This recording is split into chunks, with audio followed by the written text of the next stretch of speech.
Bonsoir à tous, soyez les bienvenus sur Polynésie, la première. Voici les titres que nous allons développer dans ce journal.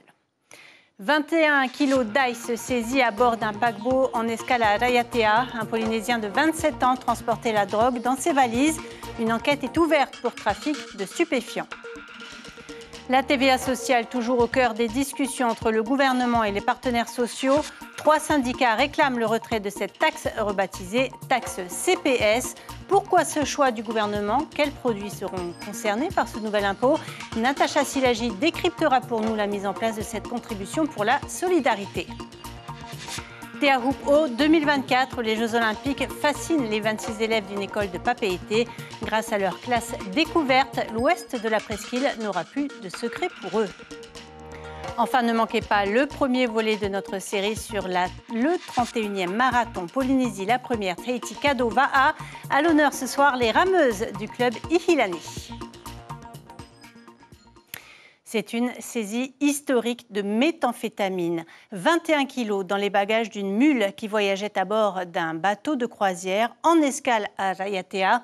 L'enquête ne fait que démarrer pour identifier le réseau et les commanditaires, mais elle démontre que les trafiquants d'ice recherchent toujours de nouveaux moyens d'acheminer la drogue en Polynésie.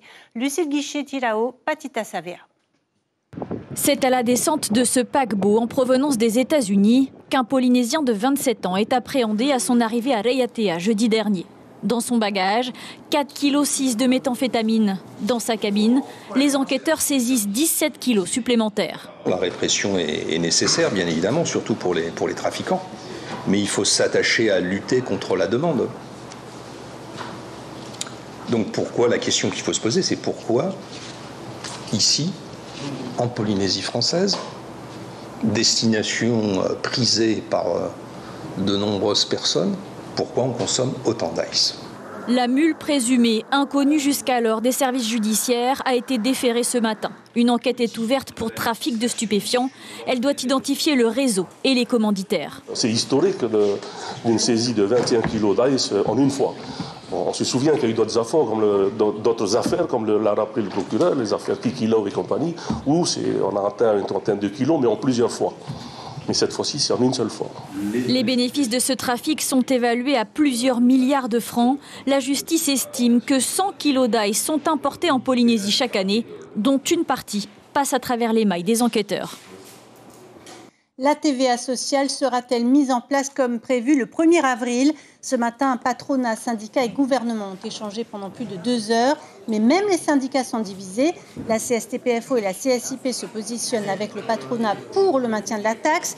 De leur côté, Atiaïmoa, O'Oetoerima et l'UNSA sont favorables à l'annulation de la TVA sociale. Écoutez leurs représentants au micro de Lucille Guichet et Patita Savea. Des ouvertures, des discussions vraies. Avec une prise en compte des revendications des collègues qui sont sur le terrain. Nous voulons l'annulation de cette loi sur la TVA sociale, de trouver ensemble des solutions autres que d'augmenter et de surtaxer la population. Et puis nous demandons aussi au niveau de la CST le maintien des taux. On est là aujourd'hui pour leur demander la TVA sociale, il faut l'enlever. Retrait pur et simple, pas de report. Pas de report. Pas de report parce que c'est pas clair, c'est flou le système. Donc nous on ne veut pas la TVA sociale parce que ça va être impacté sur toute la population. Et une nouvelle rencontre est prévue mardi prochain. Le gouvernement en appelle donc à la solidarité pour sauver la CPS et la PSG, mais l'inflation inquiète le secteur économique et les consommateurs. Natacha Silagi, bonsoir. Qu'est-ce qui va augmenter précisément? Alors tout va augmenter avec ce nouvel impôt à la consommation qui n'est donc pas une TVA puisqu'il n'est pas déductible. C'est bien une taxe sociale de 1,5% qui va concerner tous les produits à la consommation, des matériaux de construction aux produits alimentaires. Seuls les PPN, les produits de première nécessité, seront épargnés. Alors, pourquoi le gouvernement la met-il en place maintenant? Au 1er avril, en pleine sortie de crise Covid? Eh bien, il n'y a pas d'autre solution, dixit le gouvernement. Du coup, chaque consommateur doit devenir acteur du sauvetage de la CPS et donc de la protection sociale généralisée. Le gouvernement qui espère récupérer 12 milliards de francs pacifiques avec cette taxe. La CPS en a emprunté 20. Il faut savoir aujourd'hui qu'on est moins de 60 000 salariés en Polynésie. Alors, c'est pas compliqué. Quand on est aux commandes d'un pays, eh bien, soit on crée de l'emploi, soit on taxe. Le gouvernement a choisi la taxe. Comment se traduit cette augmentation concrètement? Alors c'est très simple, elle va s'appliquer à tous les étages. Si on prend par exemple ce paquet de chips au départ qui coûte 140 francs au départ de métropole ou des États-Unis, arrivé en Polynésie, il est à 300 francs dans les supermarchés, après les taxes douanières, après les marges du grossiste et du détaillant. Eh bien aujourd'hui avec cette nouvelle taxe qui donc est à chaque palier, si vous voulez, des transactions, eh bien le paquet de chips sera à 312 francs, soit une hausse de 4% finalement. Ce sera la même chose sur la note d'électricité ou la note chez le coiffeur. Alors, les prix ont déjà beaucoup augmenté pendant la crise Covid. On peut légitimement être inquiet, Natacha? Alors oui, les prix ont déjà beaucoup augmenté, vous l'avez dit, en 2021, dû à la désorganisation mondiale et à l'augmentation du fret. On avait déjà près de 4% d'augmentation sur tous les produits. Les PPN n'avaient pas été épargnés par cette hausse des prix, 14% pendant la crise Covid. Alors ce que demande le gouvernement aujourd'hui, eh bien, il demande aux commerçants d'être un petit peu réservés sur leurs marges, de faire des efforts et de ne pas dépasser 20%. Et les économistes, eux, prévoient une inflation de 6 à 10% et la taxe est annoncée pour 3 ans. Merci beaucoup, Natacha. L'inflation qui touche de plein fouet le secteur du bâtiment. Les entrepreneurs font face à la flambée des prix des matériaux. Les délais d'approvisionnement retardent leur chantier. Ismaël Tahiata et Hubert Liao ont rencontré l'un d'entre eux. Après plus de 20 ans passés dans la construction, il a décidé de se diversifier en rénovant notamment des maisons individuelles.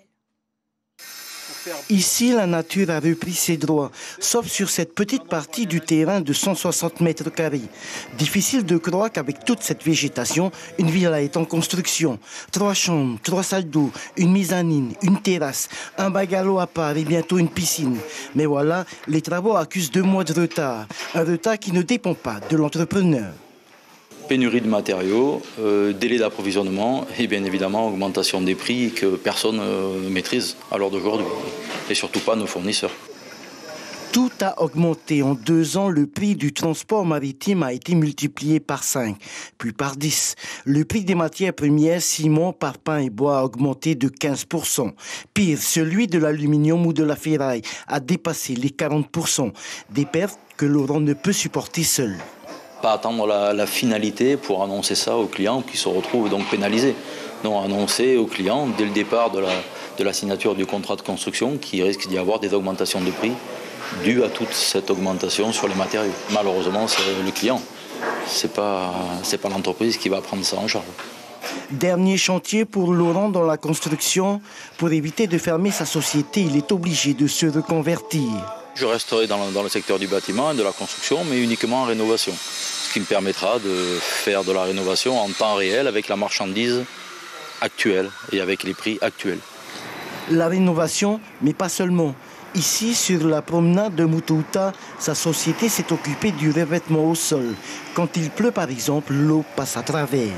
Le revêtement de granulats de quartz, avec 25% de verre donc, issu de la filière polynésienne recyclée. Revêtement drainant avec 80 litres secondes par mètre carré d'absorption. Donc aucun entretien et l'eau ne reste pas. Du verre intégré dans le revêtement, mais pas n'importe lequel, celui d'une société de Bora Bora. Laurent souhaite ainsi mettre en avant l'aspect écologique et local. Autre avantage, il permet de baisser de 4% le coût des fournitures. Place maintenant à la politique avec notre page dédiée à la présidentielle.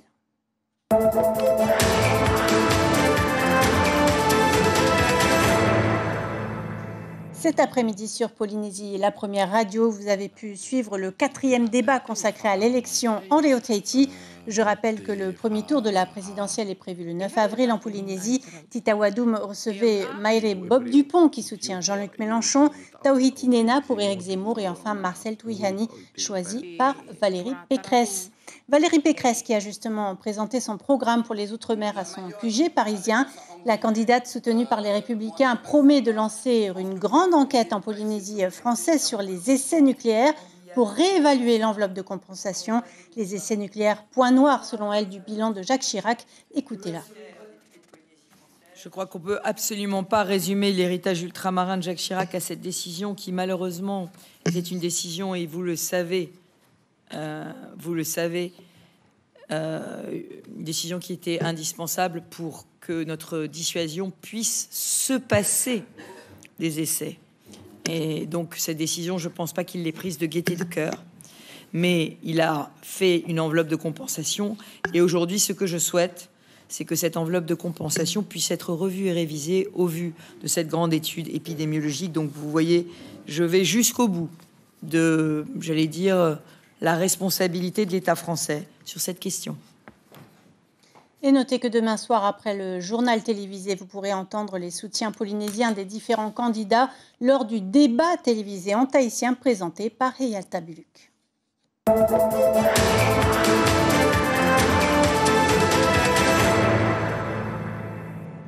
Avant de poursuivre, un point sur l'épidémie de Covid-19. Les autorités de santé déplorent un nouveau décès, ce qui porte à 10 le nombre de décès cumulés depuis le 15 décembre.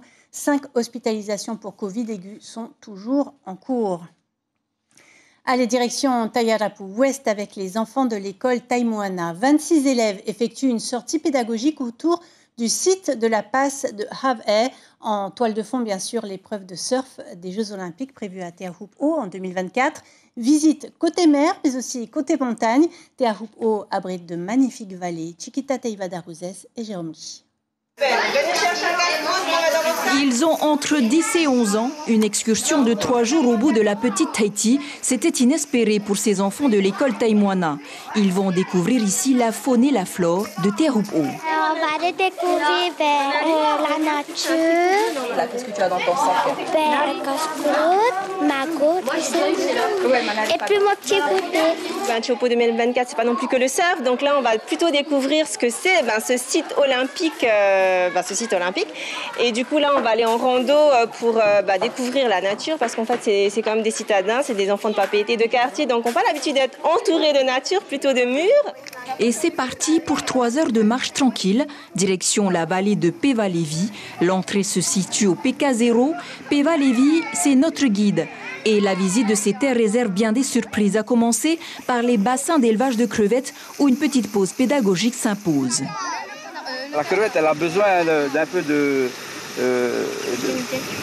cette algue pour pouvoir bien se développer parce qu'elle mange aussi, on va manger ses algues. On a appris qu'ils jetaient des algues microscopiques et qu'ils utilisaient pour que le soleil n'atteigne pas le fond. Ils utilisaient aussi des genres de moulins qui tournent pour donner de l'oxygène aux crevettes. Au fil de la balade, les enfants découvrent peu à peu les arbres exotiques plantés par Peva ces 30 dernières années, comme le cerisier du gouverneur, dont la belle couleur peut être trompeuse. C'est très amer.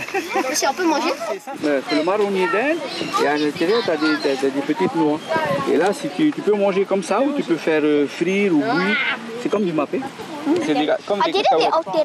Ah ouais, c'est comme du Aotera. Ça fait plaisir parce qu'il y en a beaucoup qui sont intéressés, qui posent beaucoup de questions. Donc c'est bien qu'ils s'intéressent parce qu'il ne faut pas se contenter seulement à jouer à la PlayStation ou au téléphone. Hein. Il faut quand même penser qu'on a besoin de la nature aussi. Hein. Voilà. C'est pour ça que j'ai planté tous ces arbres.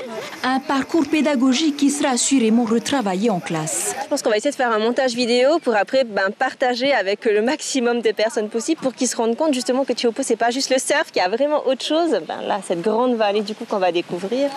Et demain, place à la découverte du lagon de Te Ahupu'o et de sa bague mythique. Toujours dans le milieu éducatif, cette fois à Rayatea, 2 informaticiens bénévoles ont livré ce matin 5 PC reconditionnés à des élèves dans le besoin. Les membres de l'association Te Miti et Te Whenua veulent montrer l'exemple en matière de recyclage. Ils espèrent voir la formule s'étendre aux climatiseurs, aux ventilateurs ou aux ustensiles ménagers. Les différents acteurs de cette initiative sont au micro de notre correspondant Julien Vesco. Un jour, c'était peu avant les ramassages des encombrants. J'ai vu 4 ordinateurs, donc 4 unités centrales en bord de route, qui me paraissaient bien, en bon état. Donc je me suis arrêté, je les ai récupérés. En arrivant chez moi, je me suis rendu compte qu'il y en avait 3 sur 4 qui fonctionnaient. Et la 4e, c'était juste une alimentation à changer. Donc je me suis dit, je trouvais ça dommage qu'au final, ce soit mis aux encombrants, alors qu'on peut leur donner une deuxième vie.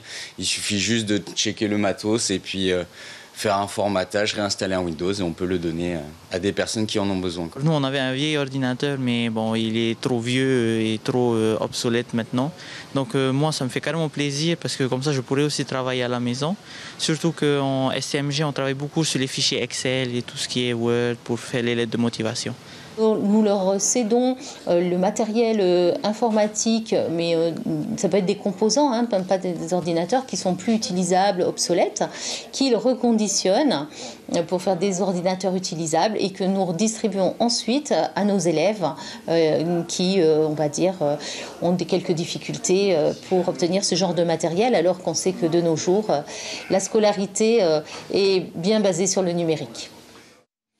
J-6 avant la 31e édition du marathon. On va à Polynésie, la première, Tahiti Cadeau. Chaque soir cette semaine, nous vous proposons le portrait d'une équipe. Du Va'a au féminin ce lundi avec le club Ihilani. Aux commandes, la championne Vaimiti Maoni, rameuse et entraîneuse. Depuis le début de l'année, les rameuses s'entraînent sans relâche pour la course de samedi. Portrait signé Maruki Duri et Al-Ihoe Tefa'afana.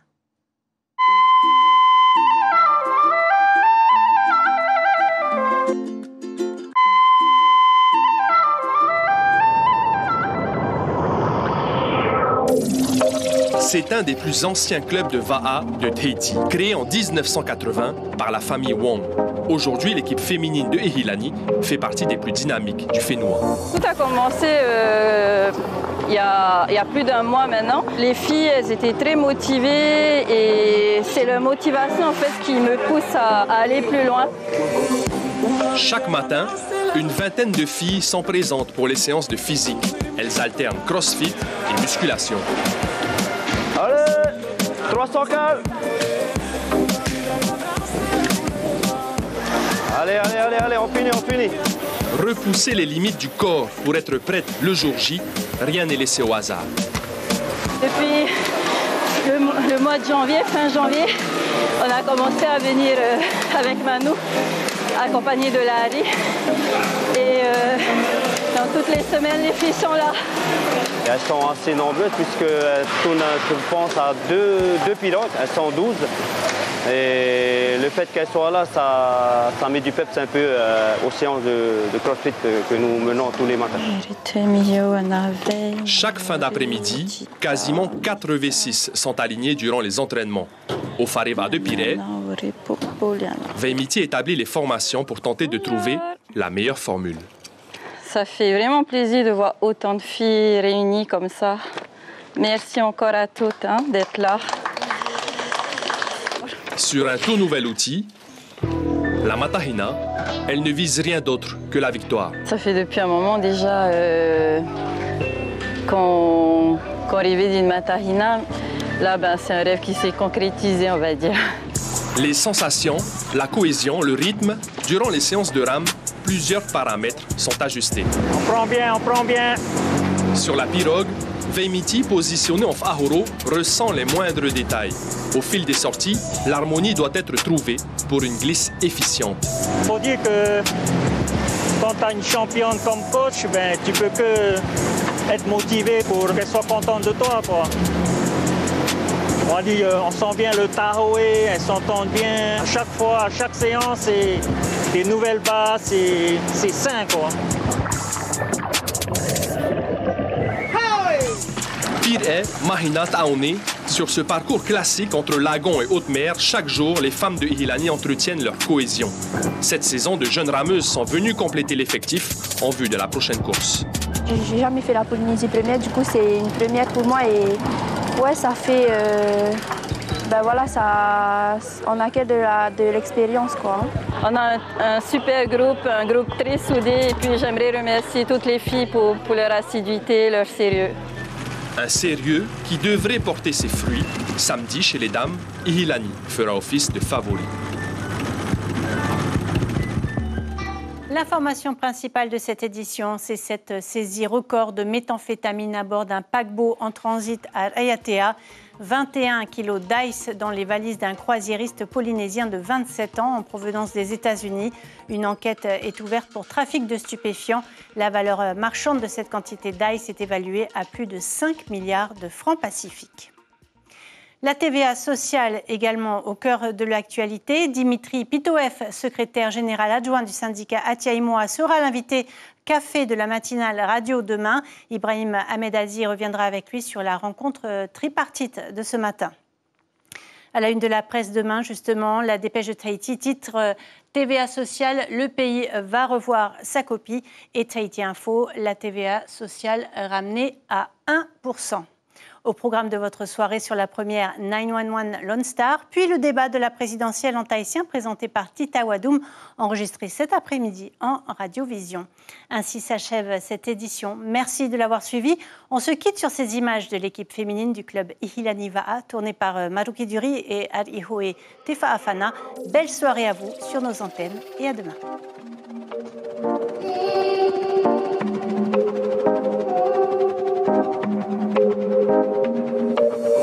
Una vida ganaste la ruleta, con tu movimiento gáname, bailando, gozando tu cuerpo es mejor. Una vida ganaste la ruleta, con tu movimiento besa, besa, besa, otra vez, besa, besa, besa.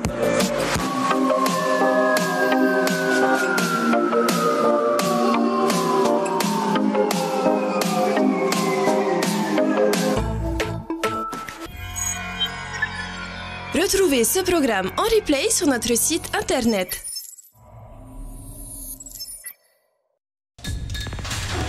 L'information en continu sur Polynésie la première, internet et réseaux sociaux.